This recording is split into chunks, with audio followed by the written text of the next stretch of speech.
নমস্কাৰ ষ্টুডিঅ'ত মই প্ৰিয়াংকা আহিছো খবৰৰ মাজলৈ দবকাৰ পৰা পাকিস্তানৰ সমৰ্থকক গ্ৰেফতাৰ কৰা হৈছে আব্দুল সামাদ নামৰ পাকিস্তানী সমৰ্থকক গ্ৰেফতাৰ কৰা হৈছে সামাজিক মাধ্যমত পাকিস্তানক সমৰ্থন কৰিছিল হিন্দু সেনা নামৰ সংগঠনটোৱে দিছিল অভিযোগৰ পিছতে আৰক্ষীয়ে গ্ৰেফতাৰ কৰিছে যুৱকজনক দবকাৰ পৰা গ্ৰেফতাৰ হৈছে পাকিস্তানৰ সমৰ্থক আব্দুল সামাদ নামৰ পাকিস্তানী সমৰ্থকক গ্ৰেফতাৰ কৰিছে আৰক্ষীয়ে সামাজিক মাধ্যমত পাকিস্তানক সমৰ্থন কৰি দিছিল পোষ্ট হিন্দু সেনা নামৰ সংগঠনটোৱে গোচৰ ৰুজু কৰিছিল আৰু অভিযোগৰ পিছতে আৰক্ষীয়ে গ্ৰেফতাৰ কৰিছে যুৱকজনক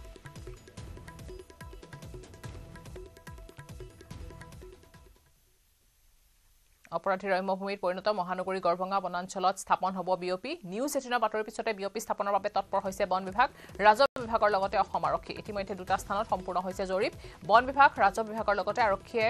নৰলং আৰু অসম মেঘালয় সীমান্তৱৰ্তী গড়ভঙাত জৰীপ সম্পূৰ্ণ কৰে প্ৰথম অৱস্থাত যিকোনো এটা স্থানত স্থাপন হ'ব বিঅপি উল্লেখযোগ্য যে বৰ্তমান গড়ভঙা বনাঞ্চলৰ 24 কিলোমিটাৰ পৰ্যন্ত নাই কোনো আৰক্ষী পহৰা চকী তথা বিঅপি আজি আমাৰ ইয়াতে গড়ভঙাত বিঅপি হ'ব বৰ্ডাৰ আউটপোষ্ট সেইটোৰ কাৰণে আমাৰ সাইট সিলেকশ্যনৰ কাৰণে আমাৰ ছাৰহঁতে আহিছিল আজি আমাৰ ডিএফঅ ছাৰ আৰু ডিচিপি আহিছিল নিৰ্ধাৰণৰ কাৰণে আমাৰ চেংচন হৈছে গভৰ্ণমেণ্টৰ পৰা আজি অকল সাইট সিলেকশ্যন হৈছে বাকী যিখিনি হ'ব আপোনালোকে গম পাই যাব আমাৰ গড়ভঙাৰ ভিতৰত বৰ্তমান এখন নিউজ 18 অসম নৰ্থ ইষ্টত ধাৰাবাহিকভাৱে বাতৰি সম্প্ৰচাৰ হৈছিলে যে গড়ভঙা বনাঞ্চলত প্ৰয়োজন আছিলে বিঅপি অৰ্থাৎ বৰ্ডাৰ আউটপোষ্টৰ আৰু সেই বাতৰি সম্প্ৰচাৰ হোৱাৰ পিছতে বিভাগীয় কৰ্তৃপক্ষ এতিয়া গা লৰা দেখিবলৈ পোৱা গৈছে বন বিভাগ আৰু আৰক্ষী প্ৰশাসনৰ মাজত যুদ্ধংদেহীভাৱে আলোচনা হোৱা দেখিবলৈ পোৱা গৈছে আজিৰ দিনটোৰ ভাগত গড়ভঙা বনাঞ্চলত তিনিখনকৈ এই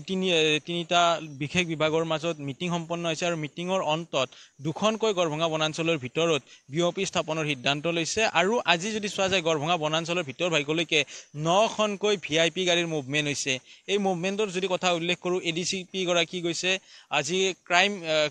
ক্ষমা কৰিব যি বৰ্ডাৰ ডিচিপি থাকে বৰ্ডাৰ ডিচিপি গৈছে বৰ্ডাৰৰ এচিপি গৈছে গড়চুক থানাৰ আৰক্ষী গৈছে সমান্তৰালভাৱে পলাশবাৰী আৰক্ষী থানাৰো কিন্তু ভাৰপ্ৰাপ্ত বিষয়া সমন্বিত দল আহিছিলে গড়ভঙাৰ এই পথছোৱাৰে আজি ভিআইপি মুভমেণ্ট হৈছে সতীৰ্থই দেখুৱাইছে এই স্থানেৰে 9খনকৈ ভিআইপি গাড়ী গৈছে ইনোভা বাহন গৈছে স্কৰপিঅ' বাহন গৈছে আৰু প্ৰতিখন বাহনতে এডিচি পৰ্যায় এছিয়াছ পৰ্যায়ৰ এপিএছ পৰ্যায়ৰ আইপিএছ পৰ্যায়ৰ বিষয়া আছিলে আৰু তেখেতসকলে আলোচনা কৰিছিলে মীমাংসাৰ অন্তত দুটাকৈ স্থানত বিঅপি স্থাপন কৰা হ'ব গড়ভঙা বনাঞ্চলৰ অসম মেঘালয়ৰ সীমান্তত এখন বিঅপি আৰু আনখন নৰলং বুলি এটা স্থান আছে আৰু সেই নৰলং বোলা স্থানতে কিন্তু আন এখন বিঅপি স্থাপন কৰা হ'ব বিশেষকৈ শেহতীয়াভাৱে 5টা মাহত কেইবাটাও ইয়াতে মৃত্যু মুখত পৰিছিলে আৰু হত্যাকাণ্ডৰো বলি হ'ব লগা হৈছিলে য'ত মুকলিকৈ গুলীচালনা কৰিছিলে চকা অস্ত্ৰেৰে আক্ৰমণ কৰিছিলে তেনেধৰণৰ ঘটনাসমূহ পোহৰলৈকে আহিছিলে তাৰে পিছতে এক প্ৰকাৰ আৰক্ষী প্ৰশাসন সক্ৰিয় হৈছে আৰু বাৰম্বাৰ সেই বাতৰি সবিস্তাৰে নিউজ 18 অসম নৰ্থ ইষ্টত প্ৰচাৰ হৈছিলে আৰু সেই বাতৰিৰ পিছতে এতিয়া তৎপৰ হোৱা দেখিবলৈ পোৱা গৈছে আৰু বিঅপিখন স্থাপন হোৱাৰ লগে লগে গড়ভঙা বনাঞ্চলত যি ধৰণে অবাধে এক প্ৰকাৰ অপৰাধী ৰম্যভূমি হিচাপে বিবেচিত হৈছিলে সেইসমূহ হয়তো নিয়ন্ত্ৰণ হ'ব বিশেষকৈ আমি ছেপ্টেম্বৰ মাহৰ আমি সেই কথা জানো বা আপোনালোকে জ্ঞাত এল্টো বাহনৰ ভিতৰতে হত্যা কৰি থৈ গৈছিলে দুৰ্বৃত্তই পিষ্টলেৰে মুকলিকৈ গুলীচালনা কৰিছিলে য'ত দুটাকৈ সজীৱ গুলী উদ্ধাৰ হৈছিলে চুৰি উদ্ধাৰ হৈছিলে আৰু বিভিন্ন সময়ত এনেধৰণৰ অপৰাধজনিত ঘটনা সংঘটিত হৈ আহিছিলে আৰু এই মুহূৰ্তত আমি জনালো যে গড়ভঙা বনাঞ্চলত এনেধৰণৰ ঘটনাসমূহ ঘটি আহিছিলে আৰু নিউজ 18 বাতৰিৰ পিছত এতিয়া প্ৰতিটো বিভাগ তৎপৰ হোৱা দেখিবলৈ পোৱা গৈছে মৰিগাঁও আদালত চৌহদত চুৰিকাঘাটৰ ঘটনা চুৰিৰে উপৰ্য পৰি আক্ৰমণ কৰিছে এজন ব্যক্তিক উকিল সন্থাৰ চৌহদতে সংঘটিত হৈছে ঘটনাটো উছমান গনি নামৰ এজন লোকে চুৰিৰে আক্ৰমণ কৰে হবিবুৰ নামৰ এজন লোকক চুৰিকাঘাট গুৰুতৰভাৱে আহত হৈছে হবিবুৰ ৰহমান চুৰিকাঘাটৰ ঘটনাটোৱে আব্দুল জলিল নামৰ এজন লোকৰ নামো সাঙুৰ খাইছে এজন লোকৰ নাম আৰু এই ঘটনাৰ পিছতে নিৰাপত্তাহীনতাত ভুগিছে এতিয়া মৰিগাঁৱৰ অধিবক্তাসকল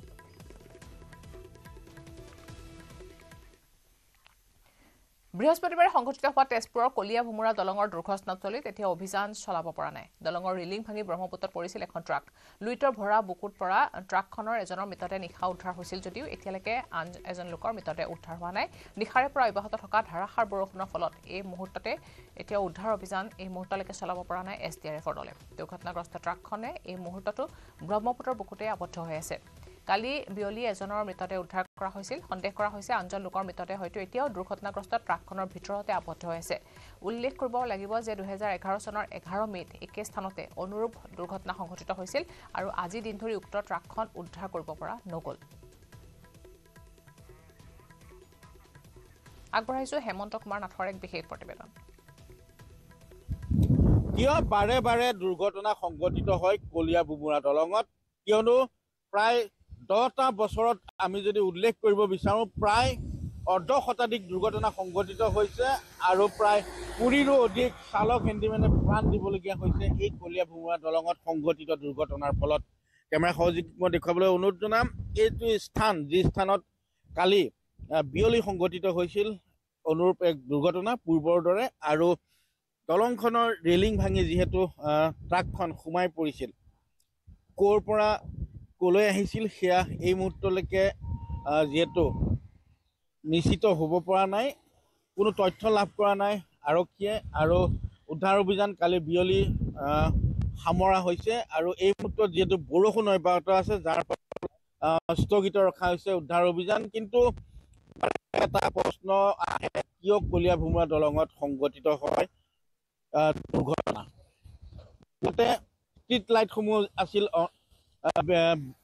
ষ্ট্ৰীট লাইটসমূহ জ্বলা নাছিল যাৰ ফলত দুৰ্ঘটনা নিশাৰ ভাগত সংঘটিত হৈছিল পিছত নতুনকৈ যিখন কলীয়া ভোমোৰা সেতু নিৰ্মাণ কৰা হ'ল কাষতে যিখন নতুনকৈ কলীয়া ভোমোৰা সেতু নিৰ্মাণ কৰা হ'ল সেইখনৰ লগতে ইয়াৰ ষ্ট্ৰীট লাইটসমূহ পুনৰ জ্বলোৱাৰ ব্যৱস্থা কৰিলে কিন্তু নিশাৰ ভাগত দুৰ্ঘটনাতকৈ দিনৰ ভাগত আমি দেখা পাইছোঁ যিহেতু কালি দুৰ্ঘটনা সংঘটিত হৈছে দুৰ্ঘটনাগ্ৰস্ত যিখন ট্ৰাক সেইখন এতিয়াও ব্ৰহ্মপুত্ৰৰ বুকুতে আবদ্ধ হৈ আছে কিয়নো নিশাৰে পৰা মুষলধাৰ বৰষুণ অব্যাহত থকাৰ ফলত ব্ৰহ্মপুত্ৰৰ যিহেতু জলস্তৰ বৃদ্ধি পাইছে মই যান বাহন আৰক্ষীৰ লোকো আছে মই তেওঁলোকৰ পৰা এটা কথা জানিব বিচাৰিম দাদা যিহেতু বৰষুণ অব্যাহত আছে যাৰ ফলত এতিয়াও উদ্ধাৰ অভিযান চলাব পৰা নাই নহয় জানো হয় বৰষুণ এতিয়া দি থকাৰ কাৰণে অৱশ্যে উদ্ধাৰটো জলস্তৰ বৃদ্ধি পাইছে যদি জলস্তৰ আহিব NDRF বাহিনী আহিব অলপ পিছত তাৰপিছত কৰা হ'ব হয়তো পৰৱৰ্তী সময়ত উদ্ধাৰকাৰী SDRFৰ দল আহিব তেওঁলোকে হয়তো অভিযান চলাব কিন্তু লক্ষণীয় কথাটো হৈছে এই মুহূৰ্তত যিহেতু এজন চালকৰ মৃত্যুতে চালক বুলি সন্দেহ কৰা হৈছে চালকৰ মৃত্যুতে উদ্ধাৰকাৰী যি দল তেওঁলোকে কালিয়েই উদ্ধাৰ কৰিছে আৰু হয়তো সন্দেহ কৰা হৈছে আন লোকৰ মৃত্যুতে তাত আবদ্ধ হৈ আছে কিন্তু জলস্তৰ বৃদ্ধিৰ ফলত এই মুহূৰ্তলৈকে যিহেতু উদ্ধাৰ অভিযান চলাব পৰা নাই হয়তো পৰৱৰ্তী সময়ত বতৰ ফৰকাল হ'লে হয়তো বতৰ ভাল হ'লে হয়তো উদ্ধাৰ অভিযান চলাব কিন্তু লক্ষণীয় কথাটো হৈছে বাৰে বাৰে এটা কথাই বিচাৰ্য বিষয় হৈ পৰিছে কিয় কলীয়া ভোমোৰা দলঙত দুৰ্ঘটনা প্ৰায় সংঘটিত হয় কাৰিকৰী এই দলং নিৰ্মাণৰ ক্ষেত্ৰত কাৰিকৰী বিসংগতি আছিল নেকি এনে কথা হয় আৰু দলঙৰ দুয়োফালে আৰক্ষী পহৰাদাৰী আৰক্ষী দল থাকে যদিও গতিবেগ কিন্তু যথেষ্ট নিয়ন্ত্ৰণত নাথাকে গতিবেগ যথেষ্ট হাৰত বৃদ্ধি পায় আৰু দ্ৰুত বেগত চলোৱাৰ ফলতো হয়তো দুৰ্ঘটনা সংঘটিত হ'ব পাৰে এনে কিছুমান বিষয় আছে যিসমূহ বিষয় হয়তো যান বাহন আৰক্ষীয়ে তেওঁলোকে পৰীক্ষা কৰিলে সেইসমূহ বিষয় পোহৰলৈ আহিব কিন্তু এই মুহূৰ্তত কলীয়া ভোমোৰা দলঙৰ দুৰ্ঘটনাৰ ফলত যিখন ট্ৰাক আবদ্ধ হৈ আছে সেই ট্ৰাকখন হয়তো উদ্ধাৰ কৰাৰ চেষ্টা চলাব অভিযানকাৰী দলে সমগ্ৰ গোৱালপাৰা জোকাৰি যোৱা দুধনৈ মহিলা হত্যাকাণ্ডৰ লগত জড়িত থকা মূল অভিযুক্তক অৱশেষত পৰিছে আৰক্ষী জালত বৃহস্পতিবাৰে নিশা মেঘালয় খাৰখুটাৰৰ পৰা দুধনৈ আৰক্ষীয়ে গ্ৰেপ্তাৰ কৰিছে নিপ্পজ্যোতি ৰাভা নামৰ যুৱকজনক হত্যাকাণ্ড সংঘটিত হোৱাৰ পাছত কাৰণ বিচাৰি হাহাকাৰ কৰিছিল আৰক্ষীয়ে কি কাৰণত মহিলাগৰাকীক হত্যা কৰা হৈছিল সেই সম্পৰ্কে বিভিন্ন কথা ওলাইছিল যদিও মূল অভিযুক্তক গ্ৰেপ্তাৰ পাছতহে ফাদিল হয় ৰহস্য ধনৰ লেনদেনৰ বাবে স্নাতক চতুৰ্থ সন্মানিকৰ ছাত্ৰ নিপ্পজ্যোতি ৰাভাই হত্যা কৰিছিল ফুলেশ্বৰী বৰ্মন ৰাভা নামৰ মহিলাগৰাকীক নিপ্পজ্যোতি ৰাভাৰ দেউতাকে ফুলেশ্বৰী বৰ্মন ৰাভাৰ পৰা লৈছিল বৃহৎ পৰিমাণৰ ধন কিন্তু ধাৰে লোৱা ধন আদায় দিয়াৰ পিছতো ফুলেশ্বৰী বৰ্মন ৰাভাই অতিৰিক্ত ধন বিচাৰি দাবী ধমকি দিছিল নিপ্পজ্যোতি ৰাভাৰ পিতৃক যাৰ বাবে প্ৰায় অশান্তিৰ সৃষ্টি হৈছিল আৰু এই ঘটনাক লৈ ক্ষুব্ধ হৈ ফুলেশ্বৰী বৰ্মন ৰাভাক হত্যা কৰাৰ কথা স্বীকাৰ কৰিছে নিপ্পজ্যোতি ৰাভাই আগবঢ়াইছো অৰূপ নাথৰ বিশেষ ৰিপৰ্ট নিউজ 18 অসম নৰ্থ ইষ্টৰ হাতত এক এক্সক্লুসিভ তথ্য আহি পৰিছে আৰু এই হত্যাকাণ্ড একমাত্ৰ ধনৰ লেনদেনৰ কাৰণে হৈছিল অৰ্থাৎ নিপ্পজ্যোতি ৰাভাৰ দেউতাকে ইতিমধ্যে মৃত ফুলেশ্বৰী বৰ্মন ৰাভাৰ পৰা লৈছিলে বৃহৎ সংখ্যক এক ধন আৰু সেই ধন আদায় দিয়া ইতিমধ্যে শেষ হৈছিল বুলি নিপ্পজ্যোতিয়ে আৰক্ষীক জানিবলৈ দিছে বা আমিও সেই তথ্য লাভ কৰিছো কিন্তু ধন যে ধাৰত লোৱা ধন বা সুদত লোৱা ধন সেই ধনখিনি ইতিমধ্যে আদায় দিছিলে কিন্তু আদায় দিয়াৰ পিছতো এই বৃদ্ধাগৰাকী ফুলেশ্বৰী বৰ্মনে বাৰম্বাৰ আচলতে নিপ্পজ্যোতিৰ দেউতাকক প্ৰেছাৰাইজ কৰিছিলে টকাখিনি দিব লাগে বুলি কৈছিলে আৰু তাতে ভেটিগ্ৰস্ত হৈ পৰিছিলে নিপ্পজ্যোতি ৰাভা আৰু এই ভেটিগ্ৰস্ত হৈয়ে হঠাৎ সিদ্ধান্ত গ্ৰহণ কৰিলে যে বাৰম্বাৰ দেউতাকক হাৰাশাস্তি কৰি থকাৰ কাৰণে আচলতে নিপ্পজ্যোতিয়ে এই গোটেই ঘটনাটো সংঘটিত কৰিলে বুলি স্বীকাৰোক্তি প্ৰকাশ কৰিছে আৰু এই মুহূৰ্তত এই খবৰ এক্সক্লুচিভ খবৰ বুলি ক'ব লাগিব কাৰণ দুধনৈ থানাৰ লকআপতে এই যুৱকজনক এতিয়া ৰখা হৈছে মেঘালয়ৰ এটা অঞ্চলৰ পৰা এই যুৱকগৰাকীক নিশা প্ৰায় 2 মান বজাত গ্ৰেপ্তাৰ কৰা বুলি আৰক্ষীয়ে আমাক জানিবলৈ দিছে আৰু শেহতীয়া ইয়াৰে পৰিৱেশ মোৰ সহযোগীয়ে দেখুৱাব দুধনৈ থানাৰ লকআপৰ আলহী হৈ পৰিছে এতিয়া এই নিপ্পজ্যোতি ৰাভা আৰু আৰক্ষীয়ে এটা কথাই ভাবিছিলে যে অপৰাধী যেতিয়া কৰায়ত্ব হ'ব তেতিয়া আচলতে সকলো তথ্য পোহৰলৈ আহিব কিন্তু অৱশেষত যোৱা নিশা যিহেতু অপৰাধী হত্যাকাৰী যি নিপ্পজ্যোতি ৰাভা ইতিমধ্যে আৰক্ষীৰ জালত পৰিছে আৰু এই হত্যাকাণ্ড অকলে কৰা বুলি তেখেতে স্বীকাৰোক্তি প্ৰদান কৰিছে আৰু ধনৰ লেনদেনৰ কাৰণে এই গোটেই প্ৰক্ৰিয়াটো এই গোটেই হত্যাকাণ্ডটো সংঘটিত হৈছে বুলি তেখেতে ক'ব বিচাৰিছে আৰু আৰক্ষীক সেই স্বীকাৰোক্তি প্ৰদান কৰিছে বুলি আমি এক তথ্য লাভ কৰিছো আৰু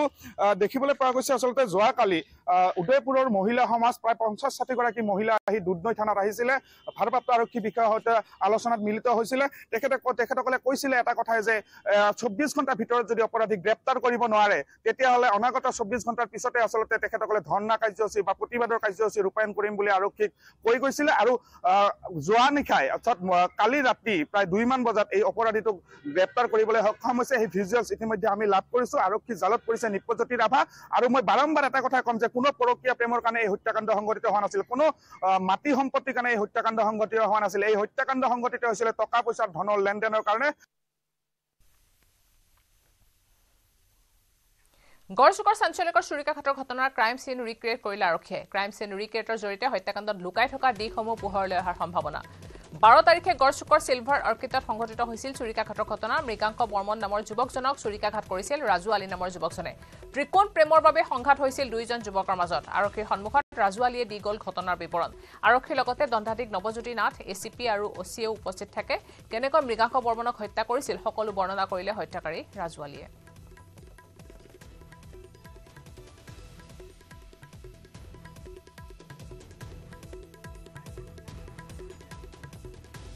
আমি পুনপটীয়াকৈ সংযুক্ত হৈছো আমাৰ সাংবাদিক উৎপল হালৈৰ সৈতে উৎপল আপোনাৰ ওচৰলৈ আহিছো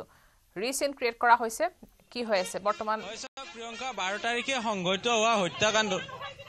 প্ৰিয়ংকা 12 তাৰিখে গড়চুকৰ চিলভাৰ অৰ্কিডত হোৱা হত্যাকাণ্ডৰ আজি ক্ৰাইম চিট ৰিক্ৰিয়েট কৰা হ'ল এছিয়াছ দণ্ডাধীশ নৱজ্যোতি নাথৰ উপস্থিত ক্ৰাইম চিন ৰিয়েক্ট কৰা হ'ল আৰু ৰিয়েক্ট কৰি 1 মিনিট সময় পূৰ্বে এই স্থানৰ পৰা লৈ গৈছে আৰু ইয়াৰে পৰিৱেশ জ্যোতিতে দেখুৱাই যে যথেষ্ট উত্তেজিত হৈছিলে মহিলাসকলে যে এইগৰাকী ৰাজু আলীক তেখেতসকলে মাৰিবলৈ উত্তেজিত হোৱা দেখিবলৈ পোৱা গৈছিলে বাইদেউ আজি কি হৈছিলে আজি তাক লৈ আহিছিলে মাৰ্ডাৰ যোনে মাৰ্ডাৰ কৰিছিলে তাক লৈ আহিলে আনি কিনি ক'ত মাৰিছিলে ক'ত কি কৰিছিলে মানে সেইটো এই কৰিলে আৰু দেখুৱালে সি নিজে দেখুৱাই দিলে মই আমুকত মাৰিছিলোঁ এইখিনিত আছিলোঁ সেইখিনি শাস্তি বিচাৰে আপোনালোকে মই শাস্তি তাক যেনেকুৱা কৈছোঁ ই যেনেকৈ মৰিলে তাকো মাৰিব লাগে সেইটোৱে আমি বিচাৰোঁ চবেই আমি ৰাইজে সেইটোৱে বিচাৰিছোঁ অকল সি নহয়তো মাইকীটোকো শাস্তি বিচাৰিছোঁ আমি আৰু এই মুহূৰ্তত উল্লেখ কৰিছো যে কিছু সময় পূৰ্বে এই স্থানত আৰক্ষীৰ দণ্ডাধীশৰ উপস্থিতিত এছিয়াছ আছিলে এপিয়াছ আছিলে আৰু সকলোৰে উপস্থিতিত ক্ৰাইম চিন ৰিক্ৰিয়েট কৰা হৈছে ৰাজু আলীয়ে প্ৰতিটো ঘটনা বিৱৰণ দিছিলে যে কেনেকৈ তেওঁ আহিছিলে প্ৰৱেশ কৰিছিলে য'ত চৰি আছিলে যেতিয়া আমি শাস্তিটোৱে বিচাৰোঁ দহজনৰ শাস্তি হওক ফাঁচি হওক গুৰৰ মানে কি অৰ্ডাৰ দিয়ে আলোচনা কৰি কিনে আমি এইখিনি বিচাৰিছোঁ 12 তাৰিখে এই যিখন চিলভাৰ অৰ্কিড আছিলে চিলভাৰ অৰ্কিডৰ 3য় মহলাৰ এটা কোঠালিত যিখন হাই চিটি ইন বুলি ৰেষ্টুৰেণ্ট আছে তাৰ ভিতৰৰ পৰা ওলাই অহাৰ পিছতে তলত এই ঘটনা সংঘটিত হৈছিলে আৰু আজিৰ দিনটোত আৰক্ষীৰ উচ্চপদস্থ বিষয়াসকলৰ উপস্থিত ক্ৰাইম চিন ৰিয়েক্ট কৰা হৈছে আৰু উল্লেখ কৰিব বিচাৰিছোঁ যে 12 তাৰিখে সংঘটিত হোৱা ঘটনাৰ যি ঘটনা সংঘটিত হৈছিলে য'ত মৃগাংক বৰ্মন নামৰ এগৰাকী অভিনেতা আছিলে অভিনেতাগৰাকী মৃত্যুমুখত পৰিছিলে ত্ৰিকোণীয়া প্ৰেমৰ বাবে গোটেই ঘটনা সংঘটিত হৈছিলে চুৰিৰে 5বাৰকৈ আক্ৰমণ কৰিছিলে সেই কথা আজি অন কেমেৰা কৰা যি ধৰণৰ BNSৰ অধীনত ভিডিঅ'গ্ৰাফী কৰা হয় সেই সময়ত সকলো কথা বিৱৰণ কৰিছিলে ৰক্তাক্ত হৈ পৰিছিলে এক প্ৰকাৰ গড়চুক সমীপত থকা চিলভাৰ অৰ্কিডৰ চৌপাশ যিফালে চোৱা যায় সেইফালে তেজৰে ৰাঙলী হৈ পৰিছিলে আৰু মৃগাংগ বৰ্মনৰ তেজৰে ৰাঙলী হোৱা পৰিলক্ষিত হৈছিলে চিলভাৰ অৰ্কিডত যদি চোৱা যায় মুঠ 20খনতকৈ অধিক ব্যৱসায়িক প্ৰতিষ্ঠান আছিলে সেইদিনাৰ দিনটোত এই গোটেই ঘটনা সংঘটিত হোৱাৰ পিছতে ব্যৱসায়িক প্ৰতিষ্ঠানসমূহ বন্ধ কৰি দিয়া হৈছিলে আৰু কিছু সময় পূৰ্বে ইয়াতে ক্ৰাইম চিন ৰিক্ৰিয়েট কৰি দণ্ডাধীশ এপিএছ সকলে উপস্থিত হৈছিলে আৰু এই মুহূৰ্তত লৈ যোৱা হৈছে ৰাজুৱালীক 4 দিনৰ বাবে আৰক্ষীয়ে জিম্মাত লৈছিলে আৰু আজি তেওঁৰ জিম্মা চেজ হ'ব জিম্মা চেজ হোৱাৰ পূৰ্বে এক প্ৰকাৰ তেখেতক কোৰ্টলৈকে নিব কোৰ্টৰ পৰা হয়তো পুনৰ কেন্দ্ৰ কাৰাগাৰলৈকে লৈ যাব কিন্তু জিম্মা চেজ হোৱাৰ পূৰ্বে ইয়াতে ক্ৰাইম চিন ৰিক্ৰিয়েট কৰিছে ৰাজুৱালীক লগত লৈ গড়চুক আৰক্ষীয়ে হয় ধন্যবাদ জনাইছো উৎপল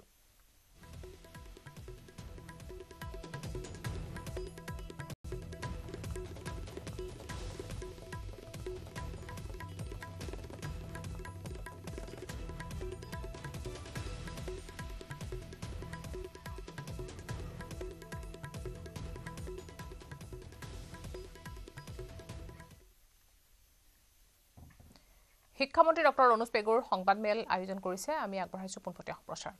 বাহন আঁচনি আছে সেই আপোন বাহন ঘৰৰ আঁচনিৰ সুবিধাখিনি তেওঁলোকে লাভ কৰিব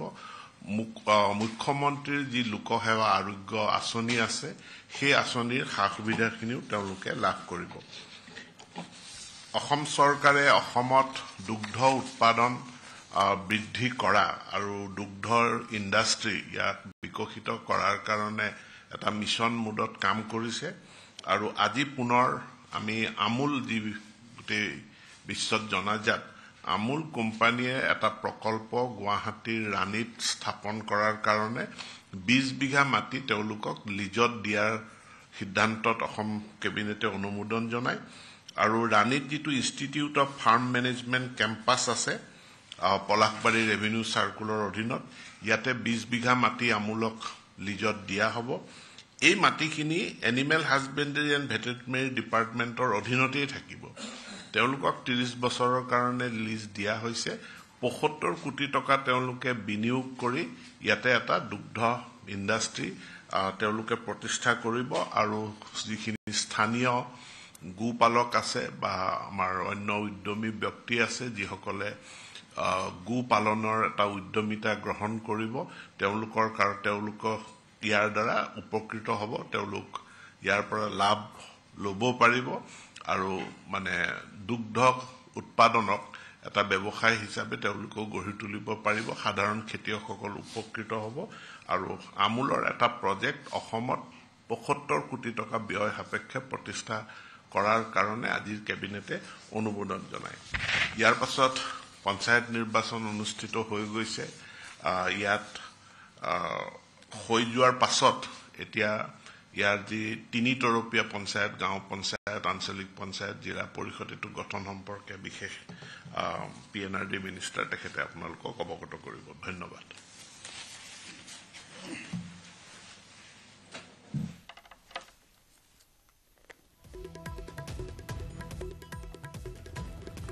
আজি কেবিনেট বৈঠকৰ পিছত এনেদৰে সংবাদমেল সম্বোধন কৰিলে ডক্টৰ অনুজ পেগুৱে খুচি প্ৰস্তুত কৰিছিলে ইয়াৰ পঞ্চায়তৰ সভাপতি বা উপসভাপতি বা আঞ্চলিক পঞ্চায়তৰ সভাপতি উপসভাপতি বা জিলা পৰিষদৰ আৰু হেতু মাননীয় মুখ্যমন্ত্ৰী ডক্টৰ হিমন্ত বিশ্ব শৰ্মা ডাঙৰীয়াৰ অনুমোদন সাপেক্ষে আজি তেখেতে অনুমোদন জনাইছে আৰু আমাৰ গাঁও পঞ্চায়তৰ সভাপতি আৰু উপসভাপতিৰ কাৰণে আমি 21 জুনৰ পৰা 10 জুলাইৰ ভিতৰত আমাৰ জিলা আয়ুক্তসকলে নটিফিকেশ্যন জাৰি কৰিব আৰু জিলা আয়ুক্তসকলে তেওঁলোকে একোজনকৈ অথৰাইজড অফিচাৰ নিয়োগ কৰিব আৰু সেই অফিচাৰক দায়িত্বসমূহ ভগাই দিব কোনে কোনখন পঞ্চায়তত নিৰ্বাচনত অংশগ্ৰহণ কৰিব বা বাছনিত অংশগ্ৰহণ কৰিব আৰু সেইটোৰ আধাৰতে নিৰ্ধাৰিত টাইমত অৰ্থাৎ 21 জুনৰ আগতে জিলা আয়ুক্তসকলে তেওঁলোকে নটিফিকেশ্যন জাৰি কৰাৰ পিছত 21 জুনৰ পৰা 10 জুলাইৰ ভিতৰত গাঁও পঞ্চায়তৰ সভাপতি আৰু উপসভাপতিৰ কাৰণে নিৰ্বাচন অনুষ্ঠিত হ'ব আৰু সেইদিনাখন তেওঁলোকৰ শপত গ্ৰহণ হ'ব তাৰপিছত নিৰ্বাচন অনুষ্ঠিত হ'বগৈ AP প্ৰেচিডেণ্ট বা AP ভাইচ প্ৰেচিডেণ্টৰ কাৰণে 11 জুলাইৰ পৰা 20 জুলাইৰ ভিতৰত তেওঁলোকক শপত গ্ৰহণ কৰাৰ লগতে তেওঁলোকক নিৰ্বাচিত কৰি তেওঁলোকক দায়িত্ব অৰ্পণ কৰিব। আৰু ঠিক তেনেকুৱাকৈ জিলা পৰিষদৰ সভাপতি বা উপসভাপতিৰ কাৰণে 21 জুলাইৰ পৰা 30 জুলাইৰ ভিতৰত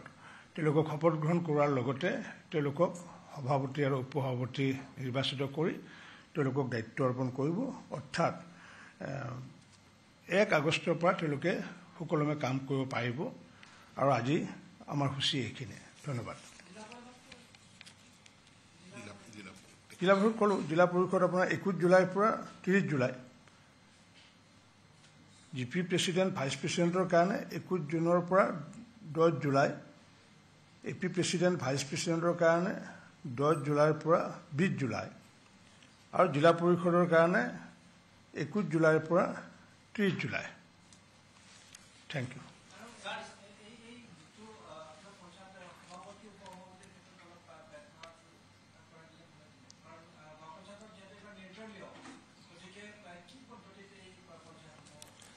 মই ইতিমধ্যে ক'লোৱে যে যিসকল নিৰ্বাচিত প্ৰতিনিধি সেইসকলক মানে তেওঁলোকে প্ৰথমতে আয়ুক্তসকলে ডেট ঠিক কৰিব, আৰু ডেট ঠিক কৰাৰ পিছত নিৰ্ধাৰিত ডেটত অৰ্থাৎ 21 জুনৰ পৰা 10 জুলাইৰ ভিতৰত তেওঁলোকক আমন্ত্ৰণ জনাব। হয়তো জিলা আয়ুক্তৰ কাৰ্যালয়তে হওক বা উন্নয়ন খণ্ডৰ কাৰ্যালয়তে হওক, আৰু একোজনকৈ, কাৰণ যিহেতু ইমান অকল আয়ুক্ত চাব নোৱাৰিব, তেওঁ নিশ্চিত ওপৰত কোনোবা বিষয়া নিয়োগ কৰিব বা অথৰাইজ কৰিব, আৰু সেইটো আধাৰত তেওঁলোকক যিদিনাখন নিমন্ত্ৰণ দিয়া হয় সেইদিনাখন প্ৰথমতে শপত গ্ৰহণ কৰিব। শপত গ্ৰহণ কৰাৰ পিছত মেজৰিটি আধাৰত, যিহেতু 10 গৰাকীকৈ একোখন পঞ্চায়তৰ সদস্য আছে, গতিকে সেইটো আধাৰত 6 গৰাকী যিয়ে মানে থাকিব, যাৰ সমৰ্থনত থাকিব, তেখেতে সভাপতি হ'ব বা উপসভাপতি হ'ব। আৰু এইবাৰ বিশেষকৈ যিহেতু পূৰ্বতে এটা নিয়ম আছিলে যে পঞ্চায়তৰ সভাপতিগৰাকীক পোনপটীয়াকৈ নিৰ্বাচিত কৰিছিলে, ৰাইজে কৰিছিলে, আৰু ভাইচ প্ৰেচিডেণ্টজন নিৰ্বাচিত কৰিছিলে ৱাৰ্ডৰ সদস্যসকলে। এইবাৰ যিহেতু ৰাইজে নিৰ্বাচন কৰা ছিষ্টেমটো নাছিলে, এইবাৰ যিটো আমি সংশোধন আনিছিলোঁ, গতিকে এইবাৰ সদস্যসকলে যিহেতু কৰিব, পূৰ্বতে আমি দেখিছিলোঁ যে পঞ্চায়তৰ সভাপতি নিৰ্বাচিত কৰাৰ পিছত যে এই সদস্যসকলে, অথচ ৰাইজে নিৰ্বাচিত কৰে কিন্তু ভাঙা পাতা কৰে সদস্যসকলে বিভিন্ন কাৰণত অনাস্থা প্ৰস্তাৱ আনে, আৰু যাৰ কাৰণে এইবাৰ আমি অনাস্থা প্ৰস্তাৱ অনা ব্যৱস্থাটো 2.5 বছৰৰ তেওঁলোকে অনাস্থা প্ৰস্তাৱ আনিব নোৱাৰিব। 2.5 বছৰৰ পিছত অকল এবাৰহে অনাস্থা প্ৰস্তাৱ আনিব পাৰিব। যদি ক্ৰিমিনেল কেছ থাকে সেইটো কেছটো সুকীয়া, সেইটোতো অনাস্থা প্ৰস্তাৱৰ কথা নাহে। গতিকে যাতে সুস্থিৰ ৰূপত যাতে পঞ্চায়ত যাতে চলাব পাৰে তাৰ কাৰণে এই ব্যৱস্থা কৰা হৈছে। ধন্যবাদ।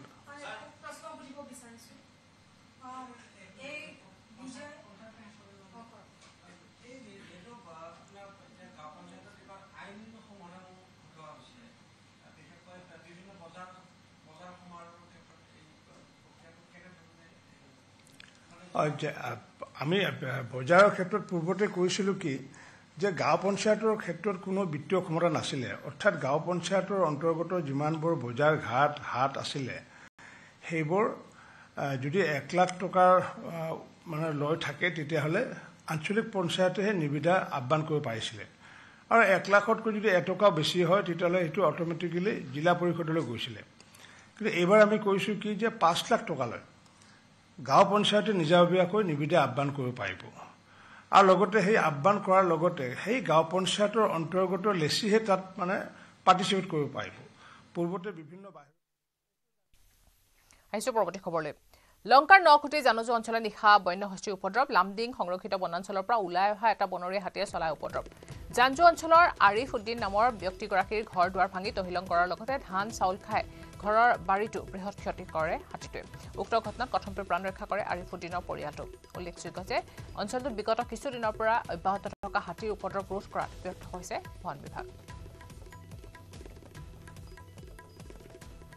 ঘৰৰ ভিতৰত সোমাই গৈছে হাতী। এটা হাতী যেতিয়া বেৰা ভাঙি ভিতৰত সোমাই গৈছে, সোমাই গৈ চাউল আছিল,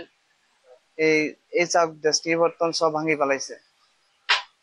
এই বেৰাটো ভাঙিছে, এই ভুটা ভাঙিছে, এইফালে বহুত বিনষ্ট কৰিছে। কটাল যিমান আছিলে চব খাই দিছে। তামোল গছো ভাঙিছে, কলগছো এটাও ৰখা নাই। এই লামডিং ৰিজাৰ্ভৰ পৰা ওলাই আহিছে। এটা হাতী আহিছে। এতিয়া মোৰ ঘৰত এমুঠিও চাউল নাই। এনেকুৱা অৱস্থা কৰিছে মানে 3 মন 17 কেজি ধান আছিলে ভাঙি আনি ইয়াত থৈছো বস্তা এতিয়া বস্তাও নাপাও এয়া চাউল পেলাই থৈছে এইখিনি চাউল মানে ধান ভাঙা চাউল এতিয়ালৈকে জাৰাই নাই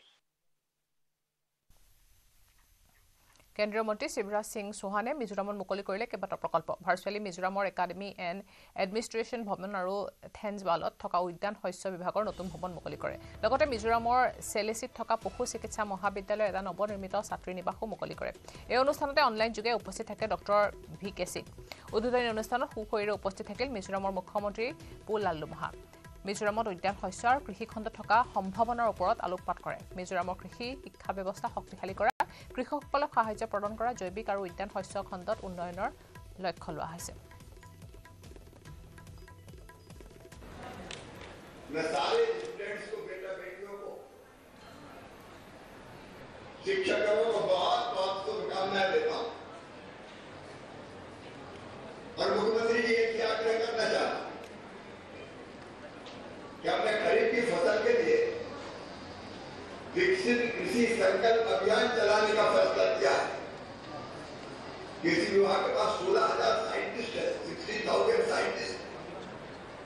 ये लैब में काम करते हैं लेकिन लैब तक इनके रिसर्च नहीं पहुंच पाते हमने कहा कि लैब जोड़ेंगे वैज्ञानिकों किसान से जोड़ेंगे इसलिए मिजोरम के भी हर जिले में हम 4 वैज्ञानिकों की टीम भेजेंगे मिट्टी की स्थिति पोषक तत्वों को देखते कौन सा डालना चाहिए खाद कौन सा नहीं डालना चाहिए इन सब में वैज्ञानिक किसानों से बात करेंगे किसान अपने सवाल पूछेंगे और मिलकर से अपने आप की खरीद की खेती कैसे करनी है तय करेंगे उस दौरान में क्योंकि 29 तारीख से वो अभियान शुरू हो रहा 29 मई से 12 जून मैं एक बार फिर कोशिश करूंगा 29 मई से 12 जून के बीच मिजोरम आने की और तब मैं आगे विस्तार से बात करूंगा कोई कसर नहीं छोड़ेंगे मिजोरम को आगे बढ़ाने में किसानों की मदद करने में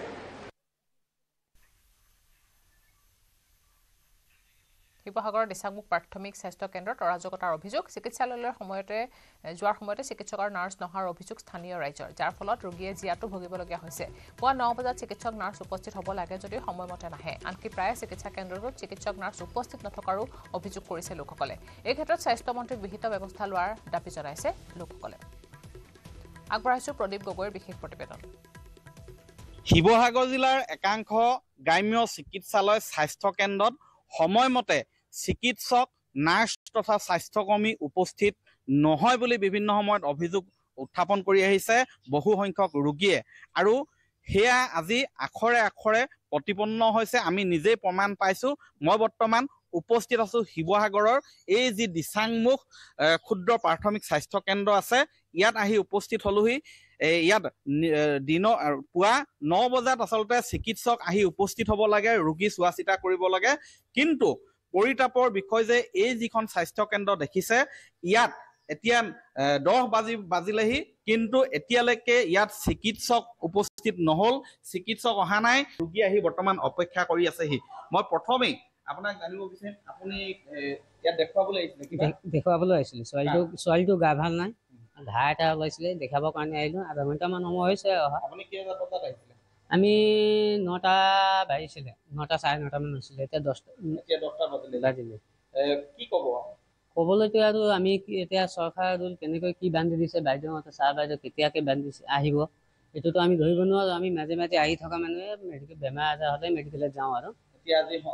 আজি নাই আহিছো আৰু আজি 10টা বাজিলে আৰু এতিয়ালৈকে বাইদেউহঁতক লগ পোৱা নাই বাৰু দাদা আপুনি কাক দেখুৱাবলৈ মই মোৰ জোৱাইটো এক্সিডেণ্ট হ'ল ছাডেনলি কামলৈ গৈ থাকোঁতে লংচাই তাৰপিছত খবৰ পালোঁ খবৰ পাই দিচাংমুখলৈ নিলে তাত যাব নোৱাৰিলে তৎকালীনভাৱে আমাৰ ইয়াত ডক্তৰ আহি পোৱা নাই বাৰু কিন্তু ইয়াৰ কম্পাউণ্ডাৰজন আছে আৰু নাৰ্ছখিনিও আহি পোৱা নাই হয় ডক্টৰ নাই মই দেখুৱাইছো এইবিলাক যিবিলাক চকী এইটো হৈছে ঔষধ বিতৰণৰ স্থান ইয়াত এইখন আমি চকী দেখুৱাম এইখন খালী হৈ আছে সাধাৰণতে এখন স্বাস্থ্য কেন্দ্ৰ বা চিকিৎসালয়ৰ ভিতৰত আমি কেমেৰা কৰিবলৈ কেতিয়াও যাব নিবিচাৰো কিন্তু বাধ্য হৈ এনেধৰণে দেখুৱাবলগীয়া হৈছে মই ইয়াৰে এগৰাকী কৰ্মী আছে তেওঁৰ পৰা চিধা চিধিকে জানিব বিচাৰিম পোনপটীয়াকে নাৰ্ছ কেইগৰাকী ইয়াত ক'ত থাকে নাৰ্ছ বৰ্তমান 5 গৰাকী আছে এতিয়া আহিলে নে নাই হেতু কওক চিধা চিধি আহি পাইছেন নাই এতিয়া আহি পোৱাহি নাই পোৱাহি ডক্টৰ গৰাকী চিধা চিধি কওক ডক্টৰ এগৰাকী হলো আহিছেন নাই এতিয়া ডক্টৰ এগৰাকী এটা নাই এগৰাকী আহিছিলে ছুটি লৈ আছে ইয়াত এতিয়া খালী হৈ আছে নাই খালী হোৱা নাই এই মুহূৰ্তত খালী হৈ আছে নাই চিকিৎসালয়খনত ডক্টৰ আছে নাই ডক্টৰ নাই নাৰ্ছো নাই হয় এনেধৰণে সমস্যা এইসকল মই আৰু দেখুৱাম আৰু ইয়াত একাংশ লোক আহিছে মই তেওঁলোকৰ পৰা জানিব বিচাৰিম দাদা আপুনি ক'ৰ পৰা আহিছে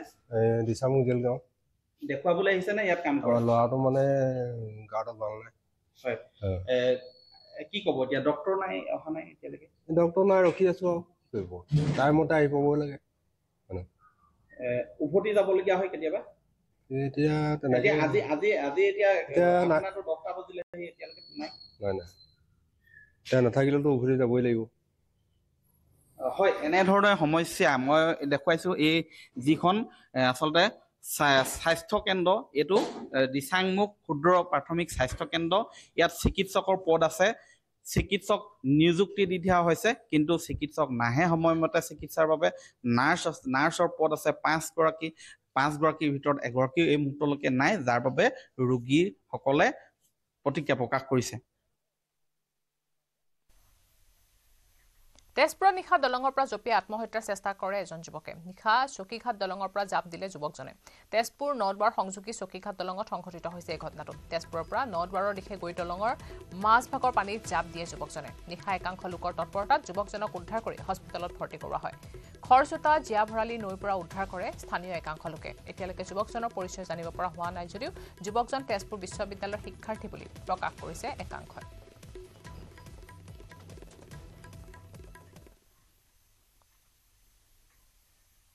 বেলতলা বজাৰ গাৰ্ডৱাল খহি মহিলাৰ মৃত্যু হোৱাৰ পাছতো এতিয়াও গা লৰা নাই প্ৰশাসনৰ বেলতলা বজাৰ সমীপৰ গাৰ্ডৱালখনত মেলিছে ফাট গাৰ্ডৱালখনৰ এটা স্থানতো নাই খুঁটাৰ ব্যৱস্থা পিডব্লিউডিয়ে বিপদজনক বুলি চিহ্নিত কৰাৰ পিছতো ব্যৱস্থা গ্ৰহণ নকৰিলে বিভাগীয় কৰ্তৃপক্ষই ইপিনে বৰ্তমানেও পৰিষ্কাৰ হোৱা নাই গাৰ্ডৱাল খহি পৰা ঠাইখিনি চেডেলি ভেদেলি হৈ আছে গাৰ্ডৱাল খহি পৰি মৃত্যু হোৱা অঞ্জু ৰংহাং নামৰ মহিলা বেপাৰীগৰাকীয়ে অনা শাক পাচলিবোৰো ঘৰলৈ বুলি কিনি থোৱা চাউলৰ মোনাত লাগি আছে তেজৰ চেকুৰা দুটাকৈ সন্তানৰ মাতৃ আছিল অঞ্জু ৰংহাং বজাৰত পাচলি বিক্ৰী কৰি পৰিয়াল চলাইছিল অঞ্জুৱে কেইবছৰমান পূৰ্বে মৃত্যু হৈছিল অঞ্জু ৰংহাঙৰ স্বামী এই বস্তুখিনি আমি এতিয়া চাবৰ কাৰণে বিৰাট দুখ লগা হৈ আছে কাৰণ কিয় কাপোৰ কানিবিলাক তেনেকৈ পৰি আছে এইখিনি জেগা একচুৱেলি প্ৰশাসন বিভাগে এইখিনি চাফা কৰিব লাগিছিলে কাৰণ কিয় চাফা কৰিব লাগিছিলে এইখিনি আমি এতিয়া সন্মুখত থাকি সোমাই আছে কিবা কিবি আছেই সেইখিনি তেওঁলোকে কোনোদিনে চাফা কৰিব অহা নাই এতিয়ালৈকে 24 ঘণ্টা পাৰ হৈ গ'ল কিন্তু এতিয়ালৈকে তেওঁলোকে কোনো ডিচিশ্যন লোৱা নাই কোনো হেৰি কৰা নাই কিন্তু তেওঁলোকে কি কৰিছে তাৰমানে এইখিনি একচুৱেলি ধূপ ধূনা দিব লাগিছিলে এজন মানুহ মৰা এজন ধেমালি কথা নেকি কওকচোন আজি এইখিনি বস্তু আমি চাই আছোঁ কিমান দুখ লগা হৈ আছে এতিয়া হয় কওকচোন চৰকাৰক মই এইটোৱে অনুৰোধ যিখন নেকি বজাৰ কনষ্ট্ৰাকশ্যন হৈ আছে এইটো অতি সোনকালে সেইখিনি শেষ হ'ব গতিকে মোৰ অনুৰোধ যি এই বেলতলা বজাৰত ফুটপাথে হওক য'তেই নহওক এইখন একেবাৰে উঠাই দিব লাগে আৰু তাত সংস্থাপন কৰিব লাগে সমাগত বাৰিষা আৰু তাৰ প্ৰাক মুহূৰ্তত লৈ নৈপৰীয়া ৰাইজ সাজু হৈছে বাৰিষাৰ সৈতে মোকাবিলা কৰিবলৈ বাৰিষা মানে বানৰ সময় বোকাঘাটৰ গেলাবিল আৰু ধনশিৰি সংযোগস্থল বৰাইখোৱা চাপৰি গাঁৱৰ ৰাইজ এতিয়া ব্যস্ত হৈ পৰিছে নাও মেৰামতি কৰাত বাৰিষাৰ পূৰ্বে নাও তৈয়াৰ কৰাত এতিয়া ব্যস্ত হৈ পৰিছে নৈপৰীয়া লোকসকল গাঁওখনৰ কোনো লোকে যদি পুৰণা নাওৰ ৰং তেল সানি সাজু কৰিছে কোনোৱে আকৌ নতুন নাও নিৰ্মাণ কৰি সাজু হৈছে বাৰিষালৈ আগবঢ়াইছো ধ্ৰুৱজ্যোতি ৰাজখোৱাৰ বিশেষ প্ৰতিবেদন সমাগত বাৰিষা আৰু এই বাৰিষাৰ সময়ত নৈপৰীয়া ৰাইজৰ মূল যি আহিলা হৈছে নাও সেই নাও বনোৱাত এতিয়া ব্যস্ত হৈ পৰিছে নৈপৰীয়া ৰাইজসকল আৰু ইতিমধ্যে এই মুহূৰ্তত মই উপস্থিত আছো বোকাখাটৰ ধনশিৰি আৰু গেলাবিল সংযোগী বৰাইখোৱা চাপৰিত মই উপস্থিত আছো আৰু মোৰ সহযোগীয়ে দেখুৱাইছে এনেদৰে তেওঁলোকে যিসমূহ নাও যিসমূহ তেওঁলোকৰ যি বাৰিষাৰ সময়ত তেওঁলোকে যি পাৰাপাৰ হ'বৰ বাবে যিসমূহ নাও লাগে তেওঁলোকক যি নৈ যি বানপানীৰ সময়ত তেওঁলোকে যি নাও ব্যৱহাৰ কৰে সেই নাওসমূহ আচলতে এনেদৰেই তেওঁলোকে নিজৰ ঘৰতে আচলতে এতিয়া যিহেতু বাৰিষা সমাগত তাৰ বাবে তেওঁলোকে ইতিমধ্যে তেল দি তেওঁলোকে ইতিমধ্যে নাওসমূহ প্ৰস্তুত কৰি আছে আৰু মোক সহযোগী সামগ্ৰিক পৰিৱেশ দেখুৱাই আছে আৰু মই মোৰ লগত এজন ইয়াৰে স্থানীয় লোক আছে তেওঁ নাও প্ৰস্তুত কৰি আছে প্ৰথমে আপোনাক স্বাগতম জনাইছো দাদা আপোনালোকে নাও প্ৰস্তুত কৰি নাও প্ৰস্তুত কৰোঁ মানে আমাৰ ইয়াত বাৰিষা বহুত অসুবিধা হয় গৰু ছাগলীৰ কাৰণে ঘাঁহ কাটিব লাগে যেতিয়া এইটো মানে ডুবি যায় তেতিয়া লেট্ৰিন কৰা আমাৰ লেট্ৰিনবিলাক ডুবি যায় সেই লেট্ৰিনবিলাক ডুবি যোৱাৰ কাৰণে আমাৰ মানে ইয়াত অসুবিধা বহুতেই হয় তেতিয়া আমি নাওখন লৈ লেট্ৰিন কৰিবৰ কাৰণেও কাঠনিত যাবলগীয়া হয় তেনেকুৱা হয় আৰু গৰু গাই ঘাঁহ কাটিবলগীয়া হয় তেনেকুৱা সেই অসুবিধাৰ কাৰণে আমাৰ জিতেন গোস্বাই যোৱা বছৰ মানে 5 বছৰ আগত মানে ইয়াত নাও বিতৰণ কৰিছিলে বহুত সহায় কৰিছিলে মানে এই নাওখন নহ'লে আমাৰ নচলে মানে নাও এতিয়া উপায় নাই নাও নহ'লে আমাৰ নচলে তাৰমানে নাও প্ৰতি ঘৰৰ কাৰণে লাগিব এইখন যেনে তেনে বনাই লৈছো ইয়াত তেল চেল দিছো এতিয়া এখন নাও লৈ চিষ্টেম আছে ডাঙৰ হ'লে বহুত 25-30 হাজাৰ হৈ যায় 20 হাজাৰ ভিতৰতো হয় 20 ফুটীয়া হ'লে খুদ চিষ্টেম আছে মানে এনেকুৱা চিষ্টেম এজাৰ্ট কাঠটো আৰু তলত উৰিয়ামটো তলিৰ কাৰণে লগা হয় মানে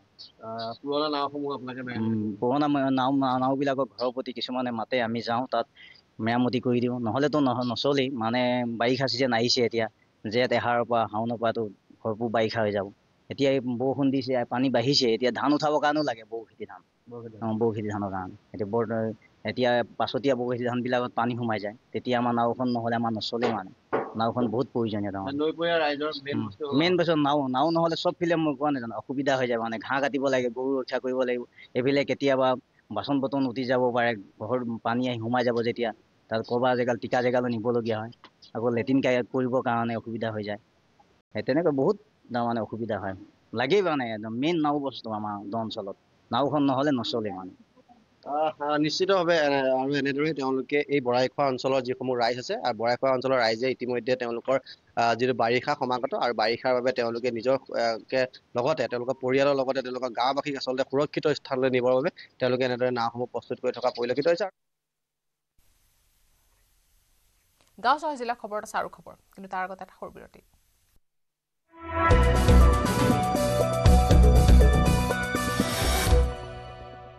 কোনটো কোনোবা এটা দেখুৱাচোন মাত্ৰ মাইথন ষ্টিলহে দিব ঠিক আছে নে ষ্ট্ৰং মানে মাইথন ষ্টিল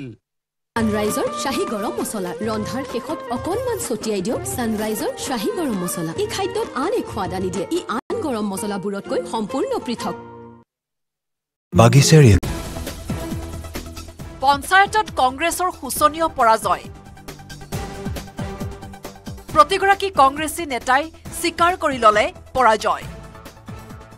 প্ৰব্লেমটো হৈছে আমাৰ শীৰ্ষ নেতাসকলক লৈ আমি যিসকল APCCত শীৰ্ষ নেতা এইসকলৰ মাজত আমাৰ যিটো একমত নাইকিয়া আমাৰ মাজত যিটো মতবিৰোধ যিটো খোৱা কামোৰা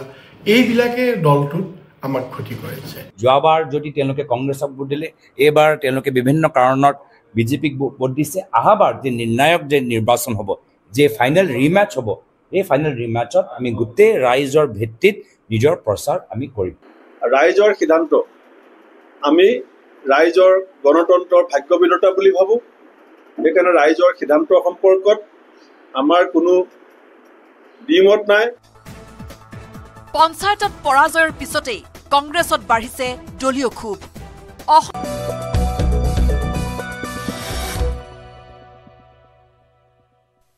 এছআই জোনমণি ৰাভাৰ দ্বিতীয় মৃত্যুবাৰ্ষিকীত চিবিআইৰ বিৰুদ্ধে ক্ষোভ উজাৰিলে দুৰ্ভগীয়া মাতৃয়ে জোনমণি পৰিয়ালৰ সদস্যক চাকৰি দিম বুলি প্ৰতিশ্ৰুতি দিয়া চিবিআইৰ বিষয়ে এতিয়া ফোন ৰিচিভ নকৰাৰ অভিযোগ কৰিছে মাতৃয়ে লগতে 2 বছৰ ধৰি জোনমণিৰ সামগ্ৰীসমূহ ঘৰৰ লোকক সমজাই নিদিয়াৰ বাবে উচপি উঠিছে জোনমণি ৰাভাৰ মাতৃ সকলো গোচৰ উঠাই লোৱাৰ পিছতো জব্দ কৰা সামগ্ৰীসমূহ উভতাই নিদিয়াৰ অভিযোগ ইপিনে জোনমণি ৰাভাৰ বাসগৃহত উপস্থিত হৈ শ্ৰদ্ধাঞ্জলি জনালে কংগ্ৰেছ নেত্ৰী মীৰা বৰঠাকুৰে আগবঢ়াইছো উৎপল হালৈৰ বিশেষ প্ৰতিবেদন কি ক'ব আজি দিনটো মইনো কি ক'ম আৰু বাবু মোৰ ক'বলগীয়া একোৱেই নাই মোৰ চব হেৰাই গ'ল চব ধুমুহা বৰষুণে চব ভাঙি চিঙি চুৰমাৰ কৰি দিলে আৰু মোৰ একো উপায় নাইকিয়া হৈ গ'ল তেওঁলোকক লৈ মই বহুত আশা কৰিছিলোঁ চব আশা ভাঙি চুৰমাৰ হৈ গ'ল আজি মৃতকৰ তিথি বুলি 2 এজন মানুহ মাতিছোঁ ভকতক তাইৰ শ্ৰদ্ধাঞ্জলি দিবলৈ। তাই যাতে মুক্তি পাই ক'ত আছে, কেনেকৈ আছে, কি ৰূপে আছে মই আৰু নাজানো। য'তে নহওক ভগৱানে ভাল জেগাত সংস্থাপন দিলেই হয়, সেয়াই আৰু মোৰ। এতিয়া আপোনালোকে পাইছেনে মই যিখিনি মানে চুইচ কৰা পইচাখিনি এতিয়ালৈ পোৱা নাই। এতিয়ালৈ মই একো যোগাযোগ কৰিব পৰা নাই। মই তেনেকৈ একো মানুহৰ লগত দিহা পৰামৰ্শ পোৱা নাই। পুলিচৰ কিছুমান অফিচাৰ আছে তাইৰ লগত, তেওঁলোকক অলপ ফোন কৰোঁ, কেনেকৈ কৰিলে কি হ'ব এইবোৰ মোক অলপ দিহা পৰামৰ্শ দিলে ভাল আছিলে। তো এওঁ একো বাতৰি নাপাওঁ। আৰু তাইৰ যিখিনি মুড়ি কলঙত চকী বেঞ্চ আছিলে, মানে ছাৰে কৈছিলে ৰিজাৰ্ভৰ পৰা গাড়ী আহিলে ফৰেপিত তো পঠাই দিম বুলি, যেতিয়া মই কেছটো উঠাব যাওঁ। এতিয়ালৈ সেইবিলাক হেৰিয়ে নাই। মই বোলে ভাবিছোঁ তাইৰ যদি কিবা এটা স্মৃতি এটা বনাব পাৰোঁ, তেনেহ'লে তাইৰ এটা সেনেকুৱা বনাই কেনে তাইৰ বস্তুখিনি ৰুম এটা বনাই কেনে বস্তুখিনি সজাই থ'ম আৰু মই যেতিয়ালৈকে জীয়াই থাকোঁ। আৰু মই মৰাৰ পিছত আৰু মোৰ ভণ্টি ল'ৰাবিলাকক মানে তেওঁলোককে চমজাম বুলি ভাবি আছোঁ। এতিয়া তেওঁলোক আজি 2 বছৰ হ'ল, মোৰ ছোৱালী ঢুকোৱা ল'ৰা তাত মোৰ লগত জড়িত হৈ আছে, মোক চোৱা মেলা কৰি আছে, সহযোগ কৰি আছে যিকোনো কামত। তো মই মোৰ সা সম্পত্তি সেইবোৰ তেওঁলোককে মই চমজাই দিম। মোৰ ল'ৰা ছোৱালীৰ স্মৃতিটো যাতে তেওঁলোকে জীয়াই ৰাখে, সেইটো মই আশা কৰিছোঁ তেওঁলোকৰ ওপৰত। আৰু ভগৱানে তেওঁলোককো ভালে ভালে ৰাখক। তেওঁলোক ভাল হ'লেহে মোৰ ল'ৰা ছোৱালীৰ স্মৃতি জীয়াই ৰাখিব পাৰিব। তো ভগৱানৰ ওচৰত প্ৰাৰ্থনা কৰিছোঁ, মোৰ ছোৱালী ল'ৰা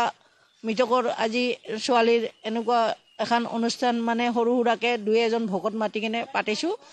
গতিকে স্বৰ্গবাসী হওক, ভগৱানে ভাল জেগাত ঠাই দিয়ক আৰু ভাল জেগাত সংস্থাপন হয় যাতে। আৰু যদি পুনৰ নৰমনিছৰ জন্ম লয়, হত্যাকাৰীৰ যদি হত্যা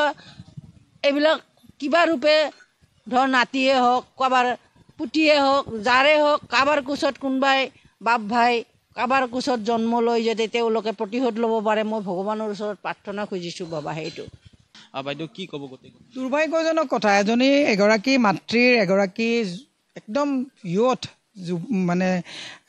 জীয়ৰী হেৰাই গৈছে। একেটা বছৰতে ল'ৰাজনো হেৰাইছে। বিকাশৰ কথা কৈ থাকে। এগৰাকী মাকৰ হৃদয়ৰ কি বেদনা এইটো আমি বুজি পাওঁ। মই মাজে মাজে আহি থাকোঁ, আজি কেইদিনমান আহিব পৰা নাই মোৰো ব্যস্ততাৰ কাৰণে। কিন্তু মই চৰকাৰক অনুৰোধ জনাইছোঁ, গৃহ বিভাগৰ দায়িত্বত থকা মুখ্যমন্ত্ৰীক অনুৰোধ জনাইছোঁ, আপোনালোকেতো খুব পলিটিকেল ষ্টাণ্ট কৰি থাকে। ৰাস্তাত কেঁচুৱা এটা পালেও ৰখি গাড়ী চলাই পেলাই বাবাটো কি হৈছে বুলি সোধে। এই মাতৃগৰাকীক মুখ্যমন্ত্ৰীয়ে এবাৰো সুধিব নোৱাৰিলে নে যে মা আপোনাৰনো কি হৈছে? 1500 টকা এটা গাড়ী ভাড়া কৰি পেলাই সেই বস্তুখিনি ইয়ালৈ পঠাই দিবৰ কাৰণেও বিষয়াসকলৰ আজি আহুৰি নাই। বিষয়াসকলে পাহৰি যাব নালাগে, জোনমণি ৰাভাক যেনেকৈ থেতিয়ালাই হত্যা কৰা হ'ল, সেইটো কাম কিন্তু তেওঁলোকৰো কেতিয়াবা হ'ব পাৰে। তেতিয়া তেওঁলোকৰ পৰিয়ালৰ কি অন্তৰ্দ্বন্দ্ব হ'ব, সেই কথাবিলাক মানুহে হৃদয়ংগম কৰা ভাল। মই অসম চৰকাৰৰ আৰক্ষী বিভাগক দাবী জনাইছোঁ, এই মাতৃগৰাকীয়ে ছোৱালীৰ কাৰণে যি প্ৰাপ্য পাবলগীয়া আছে ন্যায় তেওঁ পাব লাগে। জোৰ জবৰদস্তিটোৰ কেছবিলাক উঠাই লোৱা হ'ল, কিন্তু বাকীখিনি যে তেওঁ পায় তাৰ কাৰণে মই চৰকাৰক দাবী জনাইছোঁ। শুকুৰবাৰে ছিকিমৰ পালজোৰ ষ্টেডিয়ামত উদযাপন কৰা হয় 50তম প্ৰতিষ্ঠা দিৱস। এই প্ৰতিষ্ঠা দিৱসৰ কাৰ্যসূচীত উপস্থিত থাকে ৰাজ্যপাল ওম প্ৰকাশ মাথুৰৰ লগতে মুখ্যমন্ত্ৰী PM সিং গোলে, ছিকিম উচ্চ ন্যায়ালয়ৰ মুখ্য ন্যায়াধীশ বিশ্বনাথ সোমদাৰে। প্ৰতিষ্ঠা দিৱস উপলক্ষে পেৰেড কৰে আৰক্ষী আৰু সেনাবাহিনীয়ে। প্ৰতিষ্ঠা দিৱসৰ দিনা ছিকিমৰ প্ৰথমগৰাকী মুখ্যমন্ত্ৰী LD কাজিক শ্ৰদ্ধা জনোৱা হয়। 1974 চনৰ পৰা 75 চনৰ ভিতৰত ছিকিমত পূৰ্বৰ চগাল ৰাজ্যৰ বিৰুদ্ধে গণতান্ত্ৰিক আন্দোলনৰ জৰিয়তে গণতন্ত্ৰ প্ৰতিষ্ঠা হৈছিল।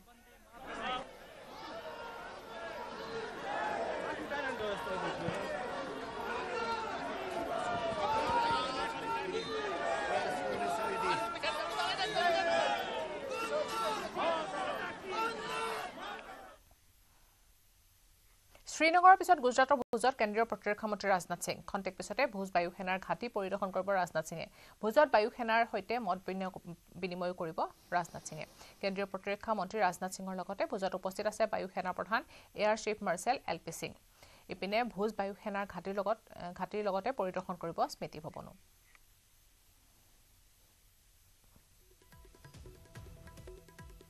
आज आपके बीच में आया हूं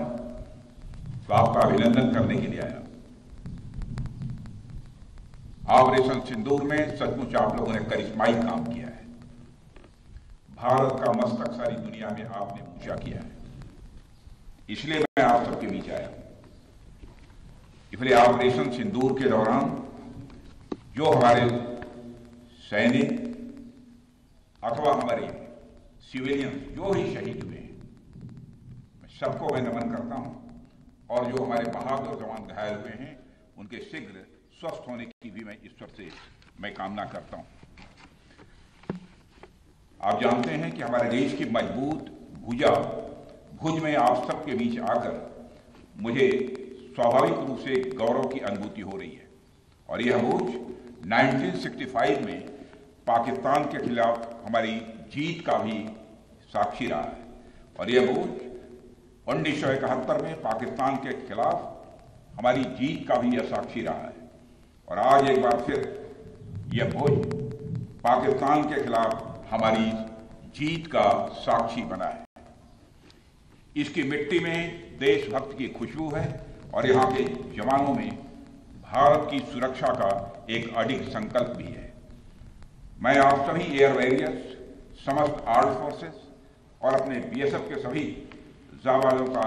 यहाँ पुनः अभिनंदन करता हूँ।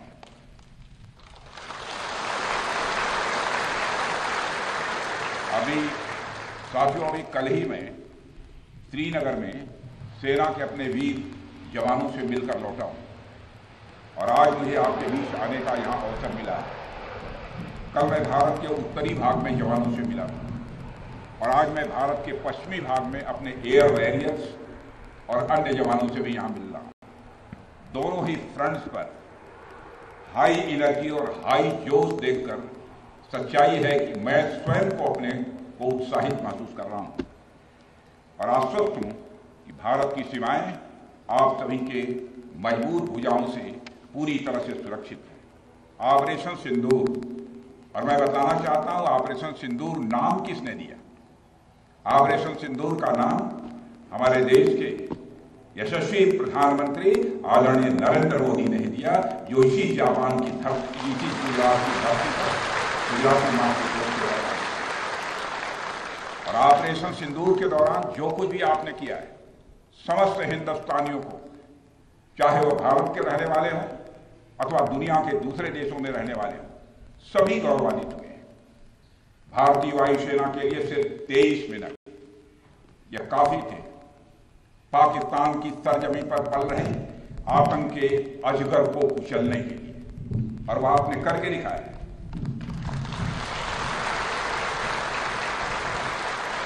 और मैं ये कहूं तो यह कहना गलत नहीं होगा, जितनी देर में लोग नाश्ता पानी निपटाते हैं उतनी देर में आपने दुश्मनों को निपटा दिया।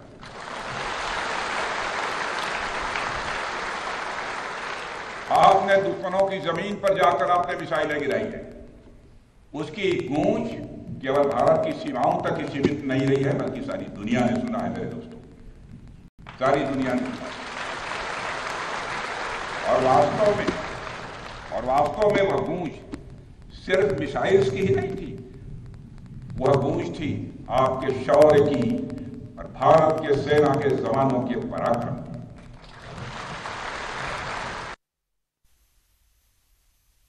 ভাৰত পাকিস্তানৰ উত্তেজনাৰ সময়ত পাকিস্তানক ড্ৰোন যোগান ধৰি বিপদত পৰিছে তুৰস্ক। ভাৰতে তুৰস্কৰ চেলেবি এয়াৰপোৰ্ট সাৰ্ভিসেছ নামৰ ফাৰ্ম এখনক ভাৰতত দিয়া দায়িত্বৰ পৰা অব্যাহতি দিছে। ৰাষ্ট্ৰীয় নিৰাপত্তাৰ খাতিৰত এই ফাৰ্মখনক তৎকালীনভাৱে দায়িত্বৰ পৰা অব্যাহতি দিয়া হৈছে। তুৰস্ক চেলেবি সাৰ্ভিসেছ ভাৰতৰ 9টা বিমানবন্দৰৰ গ্ৰাউণ্ড হেণ্ডলিঙৰ দায়িত্বত আছিল। দিল্লী আৰু মুম্বাই এয়াৰপোৰ্টৰ লগতে কোচি, কন্নুৰ, বেংগালুৰু, হায়দৰাবাদ, গোৱা, আহমেদাবাদ আৰু চেন্নাই বিমানবন্দৰতো চেলেবি সাৰ্ভিসেছ দায়িত্বত আছিল। অৰ্থাৎ দেশৰ 9টা গুৰুত্বপূৰ্ণ বিমানবন্দৰ তুৰস্কৰ এই ফাৰ্মখনে অবাধ স্বাধীনতাত আছিল। লক্ষণীয়ভাৱে চেলেবি সাৰ্ভিসেছৰ সৈতে তুৰস্কৰ ৰাষ্ট্ৰপতি ৰিচেপ টাইপ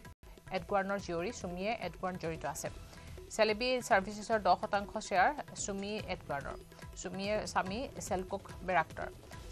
বেৰাক্টৰ ড্ৰোন নিৰ্মাণ প্ৰতিষ্ঠানৰ স্বত্বাধিকাৰী। তুৰস্কৰ এই ড্ৰোনেৰে পাকিস্তানে ভাৰতৰ সীমান্ত অঞ্চলত আক্ৰমণৰ চেষ্টা কৰিছিল। অৰ্থাৎ ৰিয়েপ টাইপ এডৱাৰ্নৰ জোৱাই কোম্পানীৰ ড্ৰোন তুৰস্কই পাকিস্তানক যোগান ধৰিছিল আৰু ভাৰতৰ 9টা বিমানবন্দৰত গ্ৰাউণ্ড হেণ্ডলিঙৰ কামত নিয়োজিত চেলেবি সাৰ্ভিসেছৰ সৈতে পোনপটীয়াকৈ জড়িত আছে এই ড্ৰোন নিৰ্মাণ প্ৰতিষ্ঠানটোৰ স্বত্বাধিকাৰী। আৰু সেইবাবে ভাৰতে গাখীৰ খুৱাই সাপ পোহাৰ দৰে ৰাষ্ট্ৰীয় নিৰাপত্তা বিঘ্নিত হ'ব আৰু কোম্পানীটোক ভাৰতৰ পৰা অব্যাহতি দিছে ৰাষ্ট্ৰীয় নিৰাপত্তাৰ খাতিৰত চেলেবি ছাৰ্ভিছক আঁতৰোৱা হৈছে পাকিস্তানৰ সৈতে তুৰস্কৰ বন্ধুত্বৰ সম্পৰ্ক পুৰণি আৰু এইবাৰ সুমিয়েৰ সৈতেও পাকিস্তানৰ পোনপটীয়া সংযোগ পোহৰলৈ আহিছে পাকিস্তান মুছলিম লীগৰ মুৰব্বী তথা পাকিস্তানৰ প্ৰাক্তন প্ৰধানমন্ত্ৰী নৱাজ শ্বৰীফে এডগানৰ জীয়ৰী সুমিয়েৰ সৈতে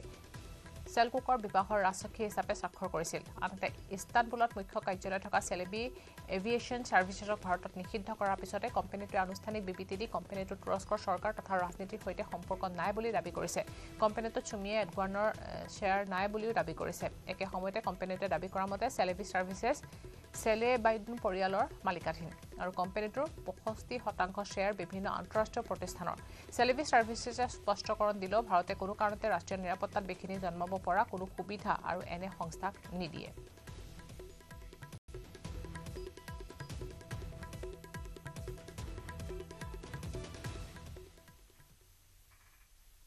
ভাৰত আৰু পাকিস্তানৰ সংঘাতৰ মধ্যস্থতাক লৈ সুৰ হলাইছে এবাৰ মাৰ্কিন ৰাষ্ট্ৰপতি ডোনাল্ড ট্ৰাম্পে ভাৰত পাকিস্তানৰ মধ্যস্থতা কৰা নাছিল বুলি মন্তব্য কৰি ট্ৰাম্পে ক'লে যে ভাৰত পাকিস্তানৰ মধ্যস্থতাত সহায় কৰাৰহে কথা ভাৰত পাকিস্তানৰ সংঘাতৰ মধ্যস্থতাক লৈ বিশ্বজুৰি চৰ্চা চলি থকাৰ মাজতে লুটিবাগৰ মাৰিলে এবাৰ মাৰ্কিন ৰাষ্ট্ৰপতিগৰাকী ভাৰতৰ কঠোৰ স্থিতিৰ পিছতে সলনি হৈছে ডোনাল্ড ট্ৰাম্পৰ স্থিতি প্ৰধানমন্ত্ৰী নৰেন্দ্ৰ মোদীয়ে স্পষ্ট কৰি দিছিল পাকিস্তানৰ ডিচিএমই ফোন কৰাৰ পিছতহে ভাৰতে আক্ৰমণ স্থগিত কৰাৰ কথা সিদ্ধান্ত লৈছিল ইপিনে হঠাৎ কাটাৰৰ মাৰ্কিন সেনাৰ শিবিৰত ভাষণ দি ডোনাল্ড ট্ৰাম্পে ক'লে যে মই নকওঁ যে মই কৰিছিলো কিন্তু নিশ্চিতভাৱে ভাৰত পাকিস্তানৰ মাজৰ সমস্যা তথা সংঘাত নিষ্পত্তিৰ ক্ষেত্ৰতে সহায় কৰিছিলো And by the way, I don't want to say I did, but I sure as hell helped settle the problem between Pakistan and India last week, which was getting more and more hostile. And all of a sudden you'll start seeing missiles of a different type. And by the way, I don't want to say I did, but I sure as hell helped settle the problem between Pakistan and India last week, which was getting more and more hostile. And all of a sudden you'll start seeing missiles of a different type. Bharat পাকিস্তানৰ মাজত হোৱা যুদ্ধবিৰতিৰ দিনা ট্ৰাম্পে দিছিল এক বিশেষ post য'ত ট্ৰাম্পে সদম্ভে ঘোষণা কৰিছিল ভাৰত পাকিস্তানৰ যুদ্ধবিৰতিৰ কথা স্পষ্টকৈ ট্ৰাম্পে উল্লেখ কৰিছিল আমেৰিকাৰ মধ্যস্থতাত ভাৰত পাকিস্তানৰ মাজত যুদ্ধবিৰতি হোৱাৰ কথা অভিনন্দন জনাইছিল দুই দেশক কিন্তু এই ট্ৰাম্পৰে এতিয়া পদে পদে সলনি হৈছে সুৰ ট্ৰাম্পে পূৰ্বে উল্লেখ কৰিছিল ভাৰত পাকিস্তানৰ যুদ্ধবিৰতি তেওঁ মধ্যস্থতাতে হোৱা বুলি ভাৰতৰ সৈতে ভাল ব্যৱসায়ৰ কথা উল্লেখ কৰি ট্ৰাম্পে ভাৰতক যুদ্ধৰ পৰা বিৰত থাকিবলৈ আহ্বান জনোৱাৰ কথা উল্লেখ কৰিছিল কিন্তু প্ৰধানমন্ত্ৰী মোদীৰ স্পষ্টীকৰণৰ পিছতে সুৰ সলনি কৰিলে ট্ৰাম্পে পাকিস্তানৰ ডিজিএমই ফোন কৰাৰ বাবেহে যুদ্ধবিৰতিৰ কথা ভাৰতে মানি লোৱাৰ কথা উল্লেখ কৰাৰ পিছতে ঘনে ঘনে সলনি হৈছে এতিয়া ট্ৰাম্পৰ মন্তব্য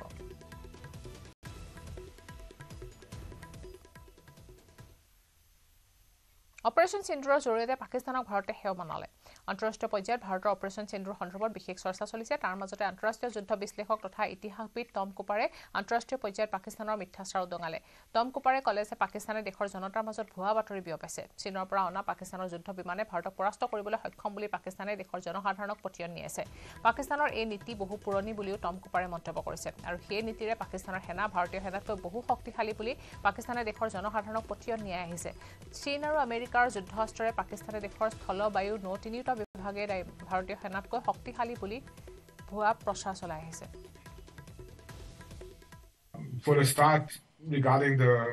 destruction of the terror infrastructure, at least 6 out of 9 targeted sites or terror camps have been hit. That is determined beyond any doubts. All have been targeted very precisely. So these facilities are knocked out. That said, destroying the entire terror infrastructure would take much more effort, which is why it is important that in reaction to Pakistani actually unprovoked retaliation, the government in New Delhi and the leadership of the Indian armed forces have opted to go for an all-out attack on Pakistan, to call off all of its bluffs and to de facto disarm its nuclear deterrent. So, as such, the Operation Sindoor was partially successful in regards of destroying the terror infrastructure, but highly successful in regards of significantly weakening Pakistan to the degree where it became unable to defend itself from conventional strikes of the the Indian armed forces, and had no ability to strike back upon India, and had no other option but to sue for ceasefire. আৰু ইয়াৰ লগে লগে সময় হৈছে এতিয়া বাতৰিৰ পৰা বিদায় লোৱা। নমস্কাৰ।